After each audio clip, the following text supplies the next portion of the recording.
the August 3rd, 2016 Manistee City Council meeting to order. Please rise for the pledge. I pledge allegiance to the flag of the United States of America and to the republic for which it stands, one nation, under God, indivisible, with liberty and justice for all.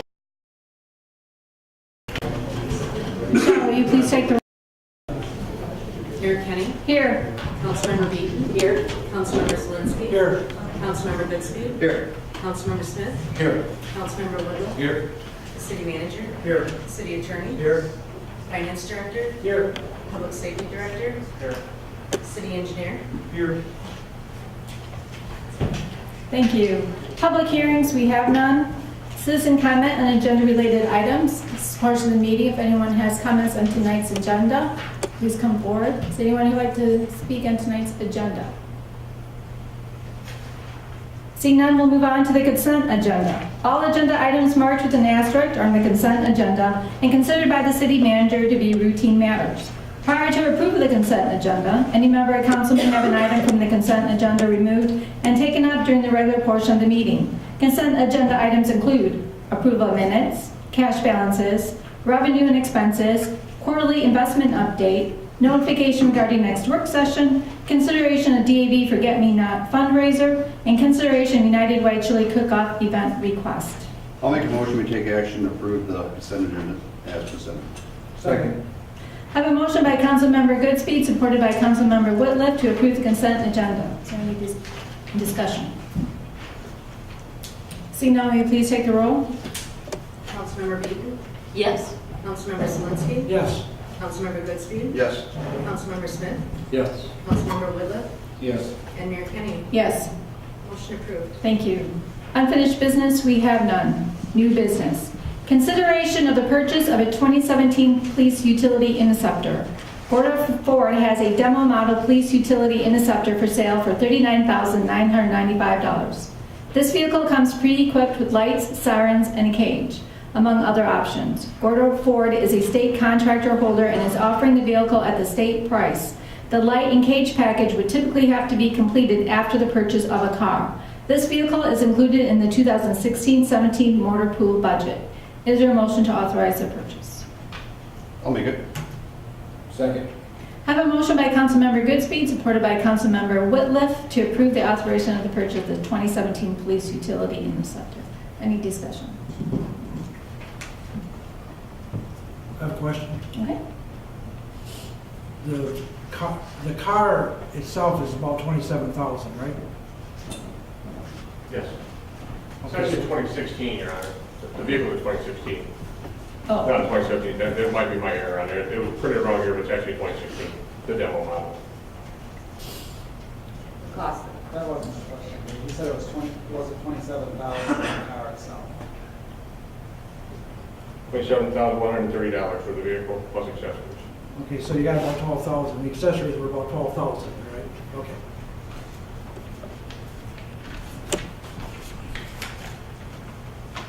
$12,865 installed. The accessories around that vehicle, yes. Chief, is this 2017 or a 2016 vehicle? The 2016, sir. It's a brand new 2006. It has 1,000 miles on it. And Chief, all the equipment meets your standards? Yes, sir. Okay. Do we have the cash in the motor pool to pay for it, or do we have to lease it or buy it? The budget had assumed a $38,000 purchase, and the motor pool is a cash purchase. Mr. Bradford tells me that the motor pool would assume and absorb the variances in this particular purchase. So yes, So, yeah, okay, the bottom line is we could pay cash for yes, it. ma'am. The condition of the one that we're going to be trading in or getting rid of? You're asking me the condition of it? Yes, please. So what we're getting rid of is the 2009 Ford Expedition. It's expensive to run, but about 2 weeks ago, I was planning on sending that vehicle to Maryland for a training seminar because we use those cars for travel rather than the Escape. And I had the city mechanic look at it and evaluate the car, and he told us that the vehicle was not roadworthy to travel. And he asked us to find something else for the officers to drive rather than driving that vehicle on a date. He wrote a memo to me specifically about inspecting that vehicle He said the structural frame of the vehicle is continuing to rust and showing various wear and tear. Said in the functional areas such as the strut and suspension area, they also are showing rust and wear and tear. That's going to continue to cause future problems. He said in other areas, the oil pan and transmission pan rusting, leading up to and causing issue with the functioning of the vehicle. The inspection of the hood showed there are various areas where the vehicle is having oil leaks under the valve covers in the head area. Can cause extensive damage if continued. Air conditioning system is broken, need to be fixed. The back window wiper is broken, need to be fixed or replaced. The exterior of the vehicle, the back tailgate, liftgate is rusting around the control arms. Also, the hood area is rusting around the front area of the vehicle. He recommends that being fixed and replaced professionally. He said after inspecting the vehicle, it's his professional opinion that the vehicle itself at this point will need to be replaced or will continue to have diminished value. That's the opinion of Jeremy Randall, the mechanic at the City Garage. And just per our conversation, we talked about this prior, most of the equipment, like the shotgun rack and the MDT pedestal, all that can be kind of transferred into this new vehicle? Our expectation, yes. We take it out of the expedition, we transfer it to the new vehicle, yes. Is there any other questions? Michelle, will you please take the roll? Councilmember Zelinski? Yes. Councilmember Smith? Yes. Councilmember Beaton? Yes. Mayor Kenny? Yes. Councilmember Goodspeed? Yes. Councilmember Whitliff? Yes. Motion approved. Thank you. Consideration of adopting a resolution approving an amended brownfield plan for Manistee Lake condominiums, Joslyn Cove. On July 12, 2016, City Council was given a presentation by the Manistee County Brownfield Redevelopment Authority on an amended brownfield plan for the Joslyn Cove condominium project. The Manistee County VRA approved the plan earlier that day. The Brownfield Redevelopment Financing Act requires that brownfield plans obtain approval for the municipality in which they are located. At this time, we could take action to adopt a resolution approving an amended brownfield plan. Is there a motion? I'll make it. Second. I have a motion by Councilmember Goodspeed, supported by Councilmember Whitliff, to approve the adoption of the resolution. Is there any discussion or questions? Okay. The next resolution's on the development reimbursement agreement that's separate Yes. from the roundtable. Any other discussions or questions? Michelle, will you please take the roll? Councilmember Goodspeed? Yes. Councilmember Whitliff? Yes. Councilmember Beaton? Yes. Councilmember Smith? Yes. Councilmember Zelinski? Yes. And Mayor Kenny? Yes. Motion approved. Thank you. Consideration of a development and reimbursement agreement between Manistee Lakes LLC, the Manistee County Brownfield Redevelopment Authority, and the City of Manistee for the Manistee Lake Condominiums Joslyn Cove project. On July 12, 2016, City Council was given a presentation by the Manistee County Brownfield Redevelopment Authority on an amended brownfield plan for the Joslyn Cove condominium project. The Manistee County VRA approved the plan earlier that day, and the City Council considered the amended brownfield plan earlier tonight. The development and reimbursement agreement spells out the conditions and requirements of the parties as it relates to constructing the development and applying for and receiving reimbursement. The city attorney has reviewed and approved the agreement. Is there a motion? I'll make that motion. I'll second. I have a motion by Councilmember Whitliff, supported by Councilmember Goodspeed, to approve the development and reimbursement agreement. Is there questions or comments? I have a question. When we did the River Park North Channel agreement, financing was clearly understood to be occurring through West Shore Bank and Mr. Brower at the bank. So there was some stability in that, and the local bank had looked at the process, such.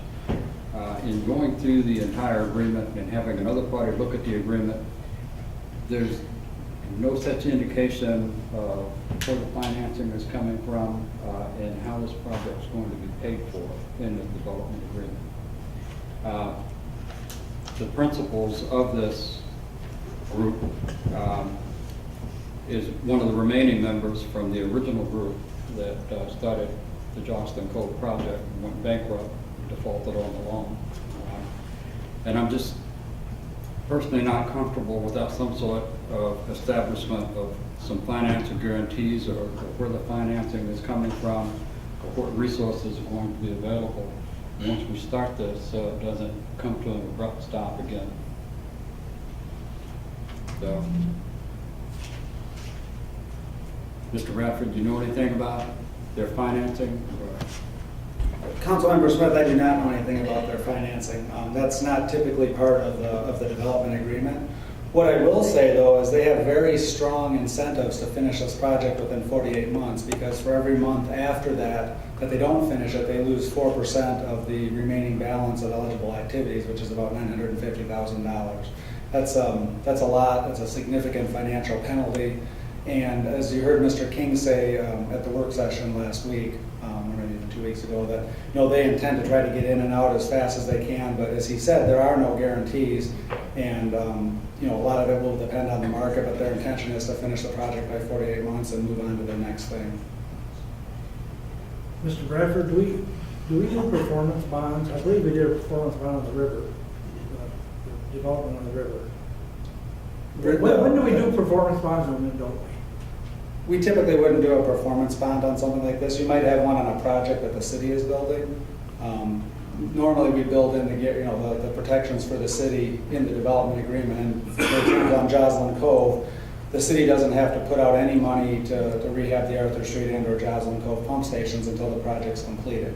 Now, we may have to do that anyway as part of our normal routine repairs and maintenance, but there's really nothing that the city is at risk on this project. And if the developer doesn't move forward or this agreement isn't approved tonight, then until they come back with another plan, those foundations will sit there as is. So this is hopefully a way to get those foundations cleaned up, the project built, get it on the tax rolls, get the blight eliminated, and then have some housing. So, just so I understand you, right, what you're saying, Mhm. you're saying that if they walked out next week, started and walked out, it would cost the taxpayer of the city of Manistee nothing? Yes, that's correct. No dollars. I mean, my time, the Brownfield, consultant's time, to the extent that he's looked at it, but there's no dollars out of pocket for the city. Thank you. You're welcome. There's $918,000 of eligible brownfield money reimbursement sitting out there right now that stopped because of the default on the loan. Is that correct? It stopped because they defaulted on the prior development agreement. That's correct. Okay. And they stopped paying their taxes. And I know the developer's seeking that reimbursement. Does that reimbursement come in a lump sum? Is it paid over a period of time? Is this not something where they're going to get a big fat check to begin with and things may falter in the middle? No, they're not going to be getting that as a lump sum. Those monies are paid out of the taxes that the development and the condominiums pay, which are captured and remitted to the County Brownfield Authority, at which point the County Brownfield Authority will reimburse to the extent that the taxes are captured. And the plan anticipates a 9-year tax capture. So the County Brownfield Authority doesn't have $918,000 that they're going to write a check to them on day one. That money will get paid back over those 9 years. Over the 9-year period of time? Yes. And the 4% penalty would apply After to those the- funds after? After 48 months. So if they've gone through and built 2/3 of the project, let's say, in the first 36 months, there would be some tax increments that would be captured and some of that money would get paid out. But if they don't complete the project in 48, then whatever that remaining balance is, let's say it's down to 800,000, they lose 4% of that per month. Well, I would think, it is important to get started on that project again, and I share Councilman Zelinski's concern that the taxpayers not be held liable for something should it default a second time or not complete as scheduled. I just look for a comfortable feeling on this. Now, where's the city infrastructure fall in this? The pump station? The Arthur Street pump station, we worked into this project. It was not in the original Brownfield plan because this was something that came up after the original plan was approved, but prior to this new plan being approved. It's not required to be built until after the project is complete, which could take up to 48 months, and then we have a year to do it. So it gives us ample time to work that into the budget. We actually decreased the amount of time that the city would get reimbursed. Originally, they wanted 5. We countered with 4, and then we actually got it down to 3 years. So that's very workable in any model of the finances for the water and sewer utility. And so I think we've got a lot of protection there. And that is reimbursable brownfield money to the city also? Yes, that's correct. Thank you. You're welcome. I have a question. The condos that have already been sold within Johnson Cove, is that captured in this? It absolutely will be. They haven't That been, comes- because the Brownfield plan, I'm sorry, go ahead. Okay, no, you go ahead. Because the brownfield plan, they defaulted on the agreement, there was no more capture. So those units have been paying taxes and they've just been going to the taxing jurisdictions. But once this new plan is approved and in place, anything above the original increment, the original base value, will be captured as an increment. And so the ones that are there, the taxes that they're paying will also be captured, because it's all part of the brownfield plan.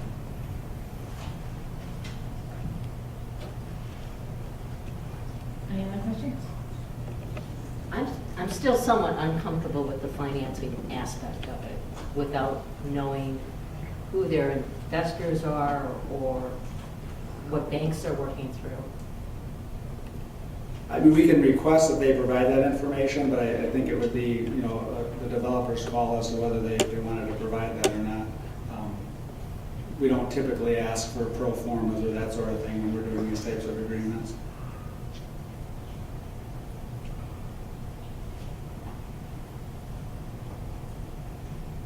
I think I'm on the fence about this one without knowing that.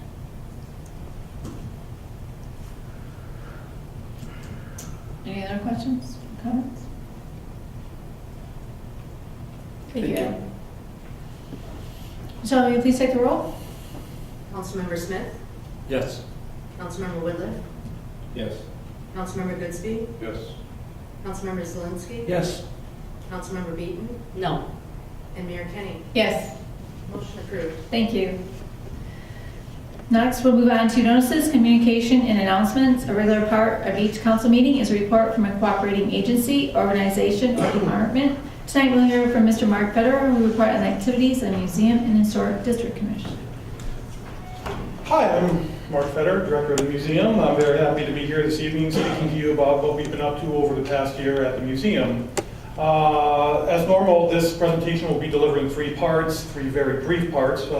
I will speak about the museum, the Historic District Commission, and former museum director and current Lighthouse coordinator Steve Harold will be speaking about what we've been up to at the Lighthouse of late. So to get started, highlights of the past year at the Manistee County Historical Museum. We had a number of exhibits there since I've spoken with you last. One was on woodworking. Area woodworkers displayed a lot of their items and all of their creations down at the museum, and it's usually a very well-attended exhibit. Turned out really well. We also had German Christmas. Each Christmas we do an exhibit that's based upon one of the ethnic groups that were a part of Manistee's history. This past year was German, and it turned out really well. And then this summer we did one on the various forms of entertainment in Manistee County. Musicians, movie theaters, opera houses, stuff like that, and so far attendance has been fairly well. We also gave the museum, myself and Steve gave a total of 11 lectures throughout the community. These were stuff that there was a couple of different talks at Orchard Beach, the library, the county summit, and various other community organizations that have requested some historical knowledge at one of their meetings that we happily provide a presentation to. Something that Steve Harold started about 40 years ago were the weekly articles in the Manistee News Advocate on an aspect of Manistee's history. Once again, we continued that throughout the year. We feel that it's a great way to educate people on our county's very abundant history. We have, since last June, we've had about 3,500 visitors. That's about the norm average for the past 10 years or so, and about 135 different researchers.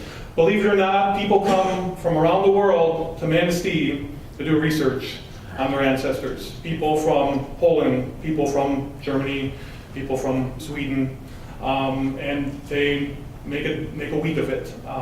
Some people will be here 3 or 4 days doing research, spending money at the restaurants, hotels, stuff like that.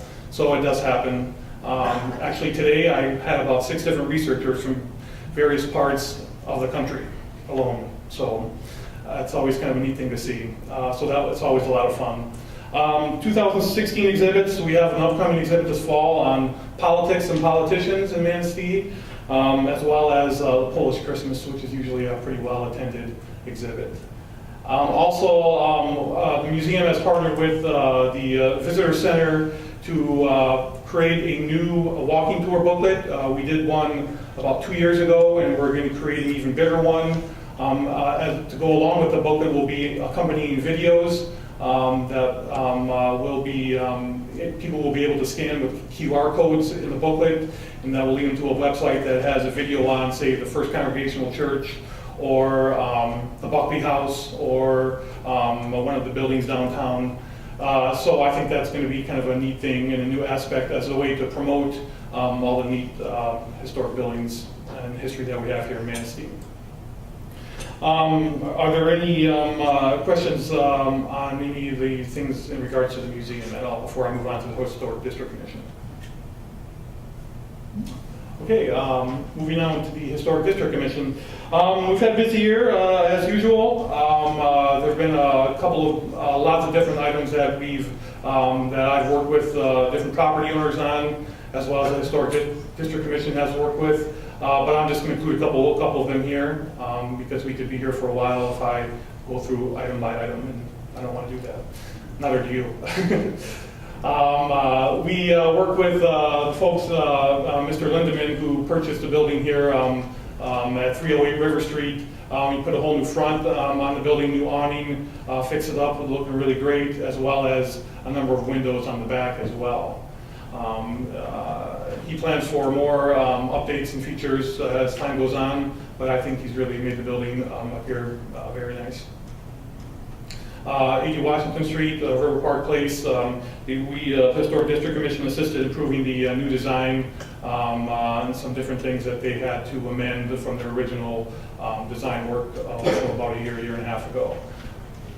344 River Street, the famous Flynn's Historic District Commission, as well as myself, approved the various moving parts of all the work that went into opening up 344 River Street.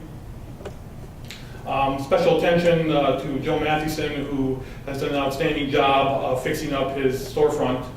He did all the work himself, and a very neat thing is this awning, which he had all the original parts to it, one of the only remaining ones on River Street, and fixed it all up, and is very historical by nature, and it looks great, and he did an outstanding job, and that was all finished up this year. We also approved various works on the Briney building, different brick and mortar work, different painting, lots of different odds and ends that went into keeping the building maintained and updated, and I think we can all agree that it looks pretty great. We also approved various signage for different businesses in the district as well. We work extensively with the Planning and Zoning Department to update all the master files on the history of all the buildings in the district. Denise Blakesley and myself worked quite a bit on trying to get everything, who was in every single building since the building was built. It was a massive task, and we're pretty much done with it. She has done an outstanding job as well in getting all that stuff updated and figured out, put away from the files, so when someone comes in and wants to know about their building that they just purchased, or wants to know more about the people who built it, well, we just have to go through the file, and here you go, and it's all there. We also researched buildings for different property owners, when the building was built, who worked and lived there. Property owners in the district come in and want a bunch of old photos from their building. We, in most cases, are able to provide them historic photos as well. Also, because we did all this research, I thought it would be a neat idea to do a guided walking tour of River Street on every single building on River Street. Once again, who built it, in many cases why they built it. So I'm going to be doing that by the end of the month and through September, and watch for the newspaper, watching the newspaper, the times and the dates for that. I think it's going to be a lot of fun, and I think it'll have us look at some of these buildings in a different light. So, are there any questions in regards to anything in regards to the Historic District Commission? Okay, Steve? Thank you, and if you have any questions, comments, or suggestions, please feel free to come down to the museum and stop by and ask away. Thanks.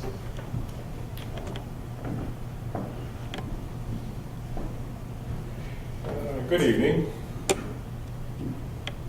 bring everyone up to date, I'm not sure how many of you have been involved for the last 25 years it's been.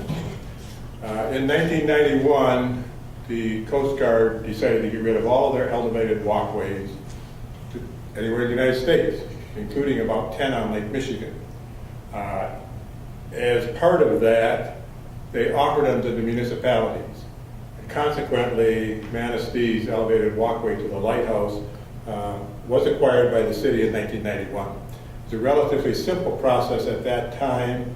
It was simply ownership was transferred. The Corps of Engineers immediately signed a Parks and Recreation lease with the city for the property the walkway stands on.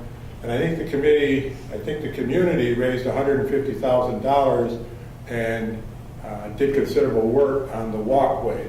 But it's been 25 years now since that was done. In 1998, the U.S. Coast Guard decided to rid themselves of all lighthouses in the United States. And they proceeded to work to that end. Working with Congress, they passed the National Historic Lighthouse Preservation Act in the year 2000. And that provided for them to dispose of the lighthouses either by outright sale or preferably to municipalities or nonprofits that would take over the lighthouses and restore them. In the case of all lighthouse disposals, the Coast Guard and the National Park Service requires restoration for whoever acquires it. You can go buy, and somebody just bought a lighthouse on Mackinac Island in the middle of the Straits for $38,000. But they have to go through the same process the museum is going through in restoring that lighthouse. They have a much newer one, and it'll be much less expensive.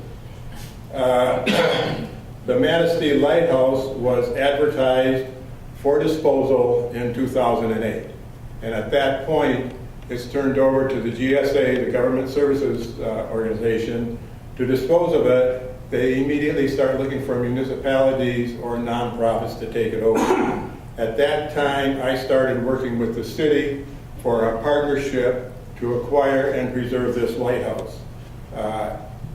All the paperwork was filled out. The National Park Service required that we do it all a second time, but it was completed, and in 2010, ownership was transferred to the city of Manistee.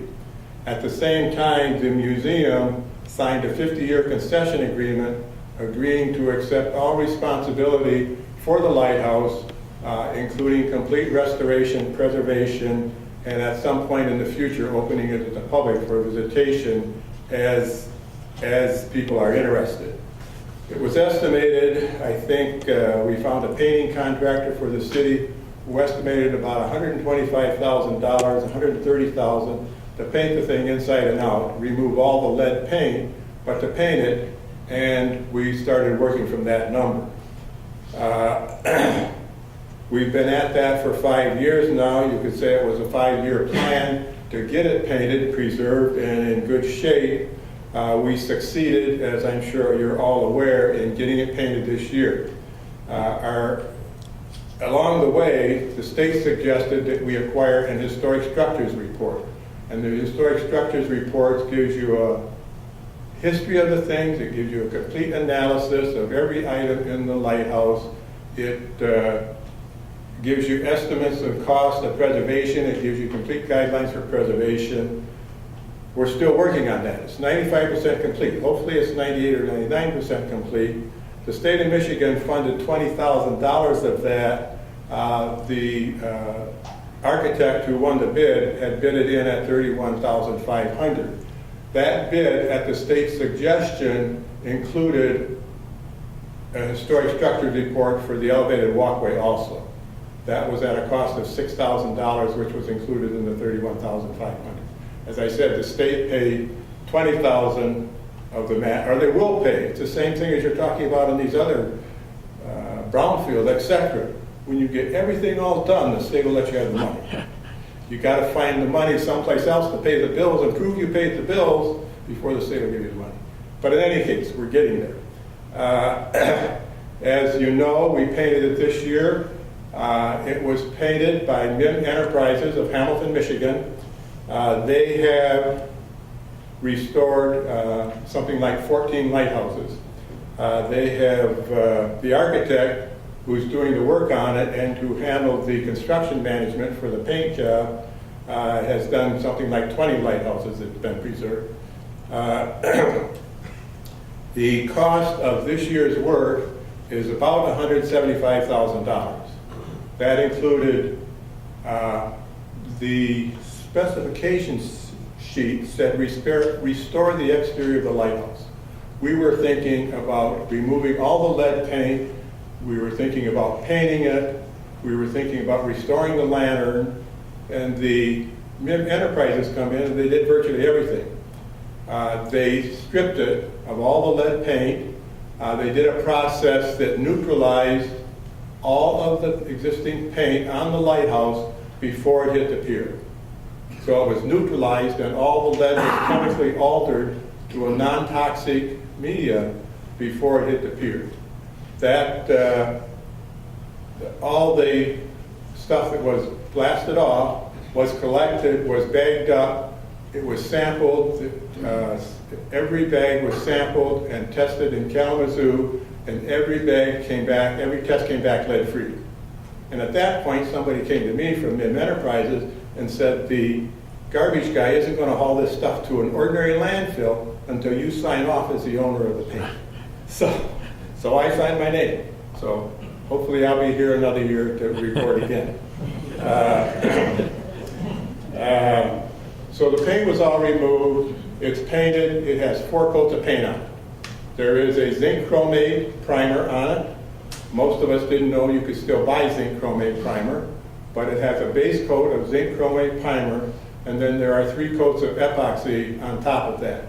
That epoxy has a design life of 45 years. They estimate that there might be 2 necessary touch-ups in that 45 years, but in theory it's going to be there in 45 years and look almost as good as it does today. I hope we're all here to look at it. So, so that project cost $75,000. As I said, our historic structures report cost $32,000.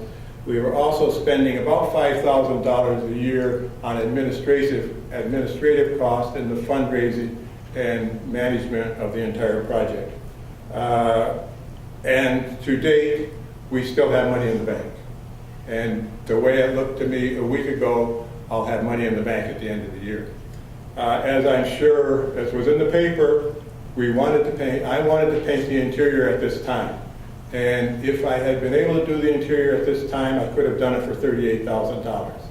However, I did not collect $38,000 before the contractor was through and taking equipment away, but in the meantime, we discovered there was serious steel damage from the lack of maintenance for the last 40 years. The Coast Guard has been unwilling, because of the lead paint, to prep the surface and paint the lighthouse in the last 40 years. Every time they painted it, and it's 3 or 4 or 5 times, they painted all the rust and they painted all the flaking paint. And it certainly looked like it a year ago, like it had had no maintenance in 40 years, which was the case. But we found very serious steel damage, and we ended up needing $32,000 for steel repairs to put it back in shape. That has all been done. The historic preservation work has been done, so even the new steel on it looks just like it did 70 years ago when it was first built, when it was first installed. It also has a crawl space, if you will. 3 feet, the bottom 3 feet of it is under a floor.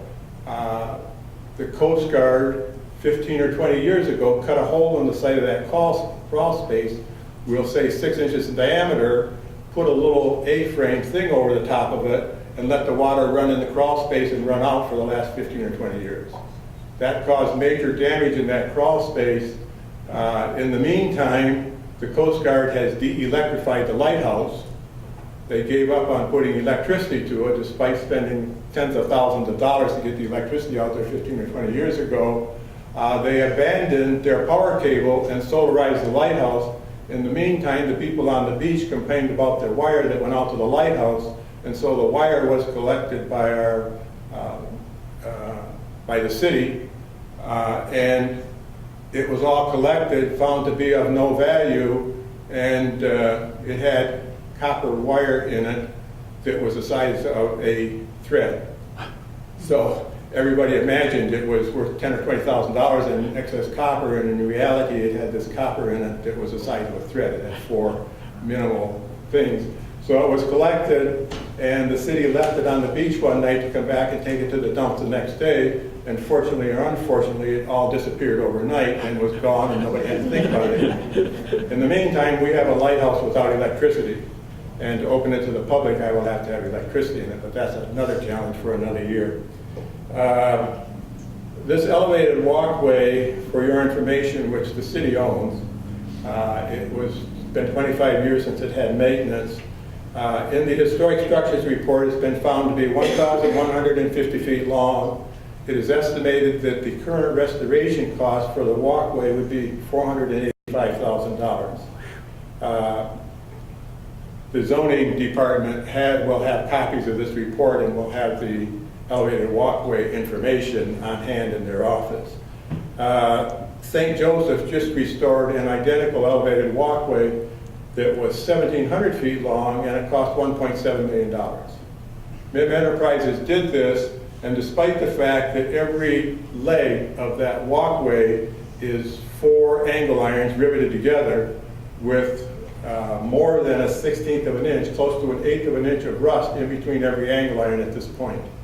MIM has a method of going to work on that, and they can remove all that rust between those angle irons, put preservation material on the inside of the angle irons, and put them all back together, rivet them all back together, and it'll look just like it did when it was new. But it is an expensive process, and it remains, when it becomes an issue, that we have to consider in Manistee. Do you have any questions about the lighthouse?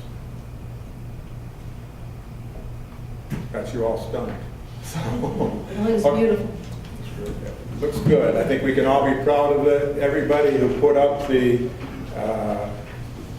$200,000 I've collected so far can be very proud of the way it looks now, and we can be proud that it'll stay that way. MIM has left it so that it is structurally sound, it's waterproof for the first time in 40 years, and it's got a beautiful paint job on it. So thank you.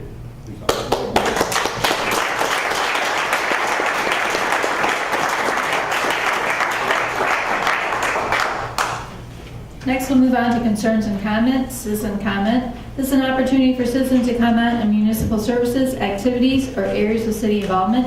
Citizen attendance shall be recognized by the mayor for comments, which are limited to 5 minutes. Letters submitted to council will not be publicly read. Is there anyone who'd like to comment?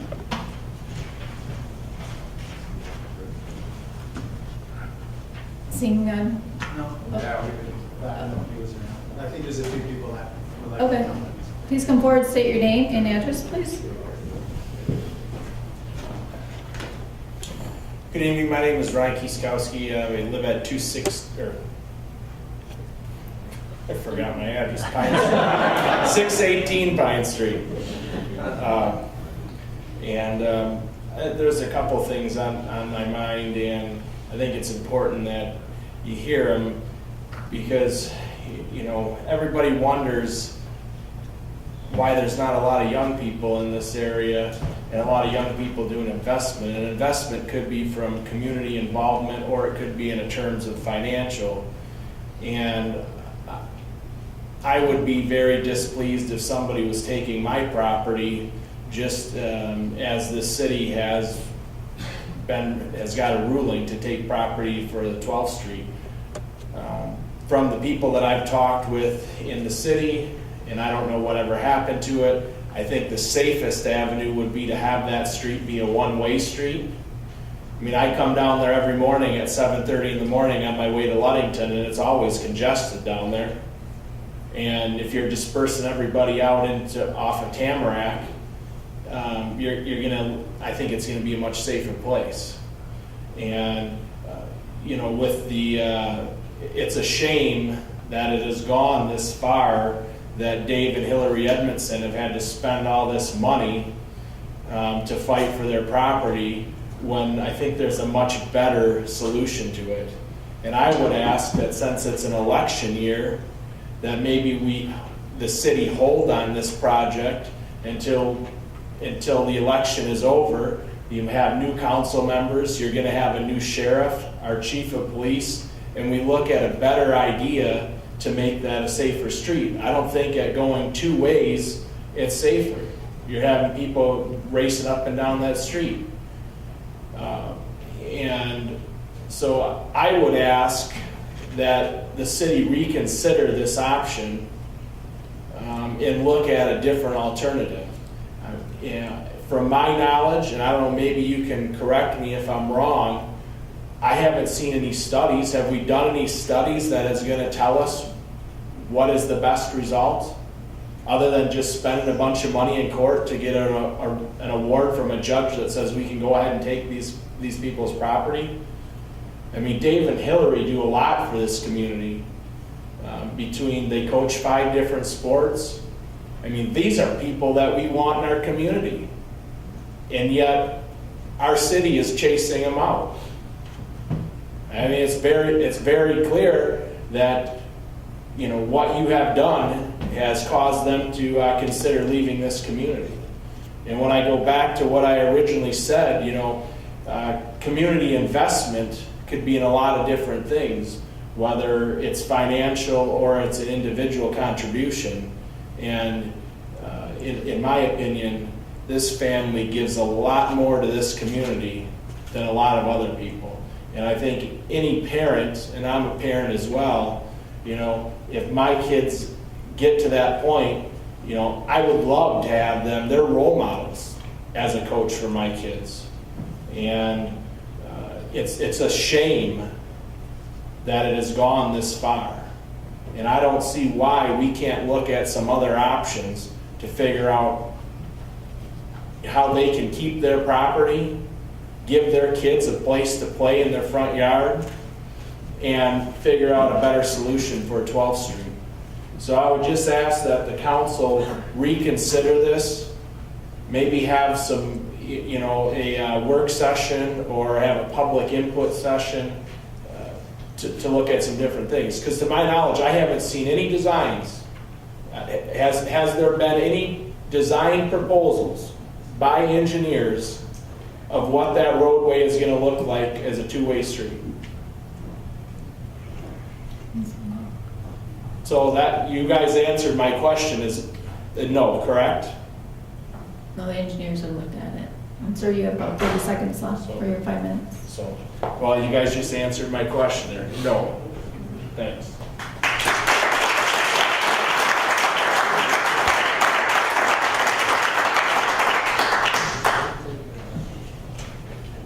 Hi, my name's Jim Engstrom, 940 17th Street. If you go back to the school that was built, beautiful school, and exactly what Ryan says, the school is built to bring people to the city. So you bring the people to the city by having a beautiful school, and you have a road that looks like Major, you know what. For 9 years, I rode down that road, or more, and every time I rode down that road and bounced everywhere in there, all you do is a neglect for the city, a neglect for the city. That's all it ever is. Because that road is just terrible. It could have been paved just the way it was and took care of. But you go way back to the deal, it's done deal, so whatever. Now you bring in the Edmondson family. Edmondson family has been around for generations. When I was 15, 16 years old, I was in the boxing club. The Edmondsons were the sole sponsors of the boxing club. All the family. They've done for years and years and years. And you take a family like that, and now Hillary and Dave take care of, they're doing school stuff. It's not about money now. It's about the kids and their well-being. You're taking away, like if one kid, and I'll guarantee you, I wasn't always a model citizen when I was a younger kid. Boxing club took care of, gave me the focus that I needed. One kid saved. One kid that didn't go around breaking into people's houses and trashing stuff that we all sit around and cry about that's happening. Now you're going to take the Edmondsons who, if they save 2 or 3 people, kids, now you're going to kick them out. not kick them out, but basically you are kicking them out. So that's all I got to say. It's a shame that it's got to come down to money and dollars and cents.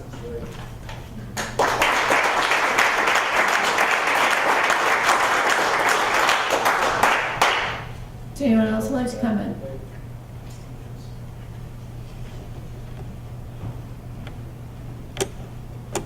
Hi, my name is Chris Johns. I live out on Fox Farm Road.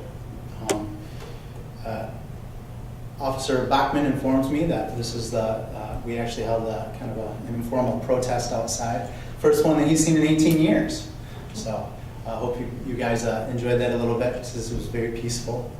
We're just trying to express to you guys our concerns of what's going on 12th Street. The citizens are concerned. Now, the reality is, because of who Hillary and Dave are to this community, it's bringing this to light. But as far as if it was somebody else, it might not be that well known. It still would be a wrong decision, in our opinion. Now, we know that you guys have put a ton of time into research. You have. You put a lot of time. You guys have been in committees, work sessions. You guys have done all of those things. But the first rule of good government is the same as the first rule of good relationships. Treat people the way that you want to be treated. The way that it was handled by a former city manager, as far as sending a letter to the Edmondsons, none of us would have appreciated a letter like that. It would have been much better just to go to them. Someone knock on their door, which Mark, you did later, which is appreciated. In a small town like this, we know each other. How do we want to be treated? That is where government needs to start. And that's where you're going to earn the trust of the taxpayers who have voted you in, without a doubt. Now, I know you guys have gone around, what is the best thing? You have even provided for in the Fifth Amendment, there is a caveat for eminent domain. It's there. Okay? You have the legal right. Judge Thompson, judging on the rule of law, precedents that were already set, you can take their property. That doesn't make it right. That doesn't make it okay. There's other solutions. As money has been brought up, there is a direct question. Are you going to receive MDOT funding for Major Road if you do this? That would go a long way to answering some questions. I don't know. Maybe you won't. Maybe it's just you guys feel this is the best thing for this situation, and you guys are spending the same amount either way, where you will know where you won't be getting state money. We'd like to know that, though. The reality is, it's a straight. If you're going to make it a straight street with 16 and 17-year-old drivers, there should be curves in it. The one-way street with a roundabout, which Dave and Hillary actually agreed to, that was never mentioned again. All right, that was never mentioned again. That would have been a great solution. But again, we're all scratching our heads. We got questions. Why? Why are you doing this? And then you add on top of that all that Hillary and Dave mean to this community. Amazing what they have done. How much time they give to this community. They coach 5 different sports between them. And they coach multiple levels within those sports. They have a beautiful, wonderful family. They are a huge asset to this community. And I cannot blame them for the way that they're responding. They feel betrayed. They feel betrayed by the city. They feel betrayed by the school board as well. It's frustrating. So, again, in conclusion, please, further, how would you want to be treated? And another question, where is the money? Where is the money? Do you get funding if you make it a major roadway?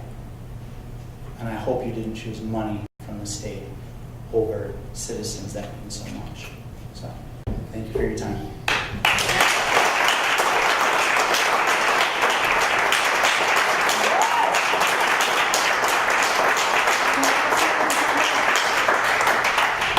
Anyone else would like to comment? Seeing none, we'll move on to officials and staff. City Clerk? Nothing, Your Honor. City Manager? Nothing, Your Honor. City Attorney? Nothing, Your Honor. Finance Director? Nothing, Your Honor. Public Safety Director? Nothing, Your Honor. City Engineer? Nothing, Your Honor. Councilmember Beaton. I would just like to thank two young people who come up here and visit with their family on 3rd Avenue. Their names are McKenna and Keaton Connell. They have rescued